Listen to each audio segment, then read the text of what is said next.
আজকের আলোচনার বিষয়বস্তু ছিল হলো যে সামনে প্রত্যেকটা কমিশনের সাথে রাজনৈতিক দলগুলো কিভাবে বসবে, কিভাবে আলোচনায় ঐক্যমত আসবে এবং সেটা অ্যাকশন মানে ইমপ্লিমেন্টেশন সামনে যে কিভাবে হবে। একই সাথে আমরা অনেকে আলোচনায় তুলেছি নির্বাচন কখন কিভাবে হবে। এনডিএম এর তরফ থেকে এনডিএম এর চেয়ারম্যান হিসেবে আমি আলোচনা করেছি। আমরা আজকের প্রসঙ্গের বাইরে দুটো বড় আলোচনা করেছি। একটা হলো আওয়ামী লীগকে আমরা নিষিদ্ধ ঘোষণা দেখতে চাই।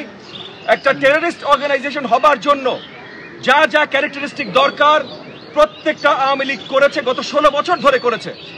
বাংলাদেশের মানুষের উপরে গণহত্যা ঘটিয়েছে, ভোট ডাকাতি করেছে, অর্থনৈতিক লুটতরাজ করেছে, জনগণের উপরে আক্রমণ করেছে। একটা অর্গানাইজেশনাল স্ট্রাকচার নিয়ে একটা পলিটিক্যাল রেজাল্ট খুঁজে তারা এই কাজগুলো করেছে।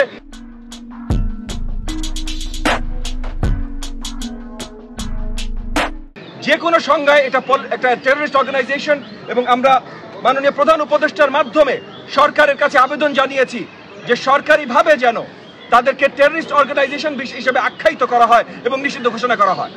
একই সাথে আজকের প্রসঙ্গের বাইরে আরেকটা আলোচনা আমরা নিয়ে এসেছিলাম এনডিএম এর পক্ষ থেকে, সেটা হলো জাতীয় নির্বাচনের আগে যেন কোনোভাবেই স্থানীয় নির্বাচন না করা হয়।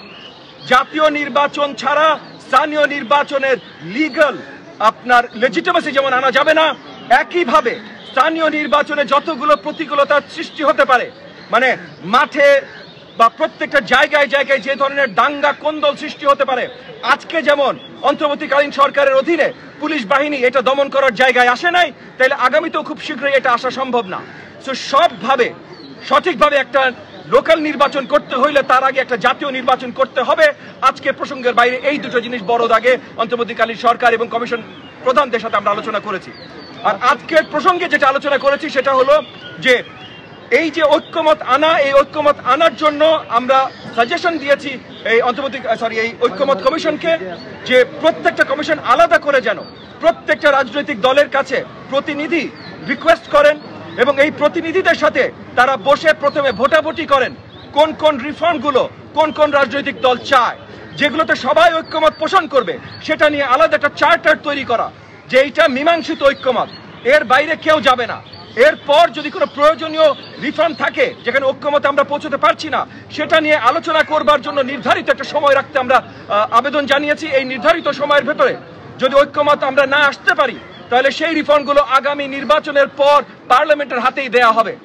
দ্বিতীয় যে আলোচনা আমরা এনেছি যে ঐক্যমতে আমরা যেটাতে আসবো, যে রিফর্মে সেগুলো আমরা কিভাবে বাস্তবায়ন করব, সেই বাস্তবায়নের জন্য অন্তর্বর্তীকালীন সরকার কতখানি কাজ করবে এবং রাজনৈতিক দলগুলোকে নিয়ে কিভাবে প্রমিসবদ্ধ যা চুক্তিবদ্ধ করতে পারে যার মাধ্যমে যেই সরকার আসুক না কেন আগামীতে। কারণ এটুকু পরিষ্কার ভাই যে নির্বাচিত সরকারের বাইরে অন্য কেউ ইনঅ্যাক্ট করতে পারবে না কোনো বড় ধরনের রিফর্ম।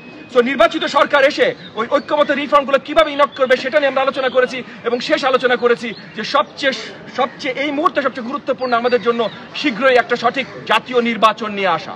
নির্বাচন কোনোভাবেই কোন সংস্কারের সাথে সাংঘর্ষিক না এবং এই সংস্কারের আলোচনা এবং নির্বাচনের তৈয়ারি পাশাপাশিভাবে একসাথে চলতে পারে এবং সেই আঙ্গিকেই মাননীয় প্রধান উপদেষ্টাকে আমরা আবেদন জানিয়েছি যে উনি টেন্টেটিভ একটা তারিখ বলেছিলেন 2025 সালের ডিসেম্বর।